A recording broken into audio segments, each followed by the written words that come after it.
Hello hi నమస్తే welcome to ఎంగే media. నేను మమద్ కళ్యాణ్. గత 2 నెలలుగా హైదరాబాద్ రాష్ట్రంలో ముఖ్యంగా 2 తెలుగు రాష్ట్రాల్లో కూడా తరచుగా వినిపిస్తున్న పేరు హైడ్రా.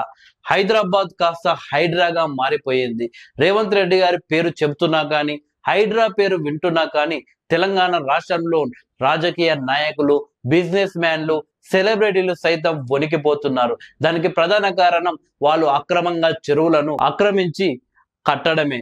సో నాగార్జున గారి ఎన్ కన్వెన్షన్ హాల్ కూల్చేయడం, అలాగే మరికొన్ని బిల్డింగ్లు కూడా కూల్చివేయడంతో ఎక్కడ మావి కూలగొడతారు అని అక్రమంగా కట్టిన కొందరు నాయకులైతే భయపడుతున్నారు. తాజాగా భారీ వరదల కారణంగా ఖమ్మంలో నష్టం, అలాగే ఆస్తుల నష్టం ప్రజలకు కలగడంతో, అలాగే ఆంధ్రప్రదేశ్ రాష్ట్రంలో కూడా ముఖ్యంగా విజయవాడ పరిసరాల్లో అలాంటి నష్టాలు జరగడంతో తెలంగాణ రాష్ట్ర ముఖ్యమంత్రి రేవంత్ రెడ్డి గారు ఇక హైడ్రాని కేవలం హైదరాబాద్ కే పరిమితం చేయకుండా జిల్లాలకు కూడా తీసుకువెళ్లాలని ఒక నిర్ణయం అయితే తీసుకున్నారు. అయితే తాజాగా ఆంధ్రప్రదేశ్ డిప్యూటీ సీఎం పవన్ కళ్యాణ్ గారు హైడ్రాపై స్పందించారు. తెలుగు రాష్ట్రమైన తెలంగాణ రాష్ట్ర ముఖ్యమంత్రి హైడ్రా అని ఒక సంచలన నిర్ణయం తీసుకోవడాన్ని స్వాగతిస్తున్నాను.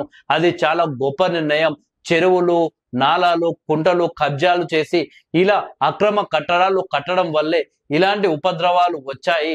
అలా ఆక్రమించి కట్టకుంటే ఇలాంటి సమస్యలు రావు అని చెప్పేసి పవన్ కళ్యాణ్ గారు అన్నారు. సీఎం రేవంత్ రెడ్డి గారు తీసుకున్న ఈ గొప్ప నిర్ణయాన్ని స్వాగతిస్తున్నాను. కేవలం హైడ్రా అనేది ఆ తెలంగాణ రాష్ట్రానికే పరిమితం కాకుండా, హైదరాబాద్కే పరిమితం కాకుండా ఇతర రాష్ట్రాలకు కూడా రావాలి. మేము కూడా హైడ్రా లాంటి ఒక నిర్ణయాన్ని తీసుకువద్దామని చెప్పేసి ఆలోచిస్తున్నామని పవన్ కళ్యాణ్ గారు చెప్పారు. అయితే ఇప్పటికే కట్టిన బిల్డింగ్లను మానవతా దృక్పథంతో ఆలోచించి వాటికి కొంచెం పరిహారం చెల్లించి వాటిని కూల్చివేయాలి అని సీఎం రేవంత్ రెడ్డికి పవన్ కళ్యాణ్ గారు ఒక సూచన అయితే చేయడం జరిగింది.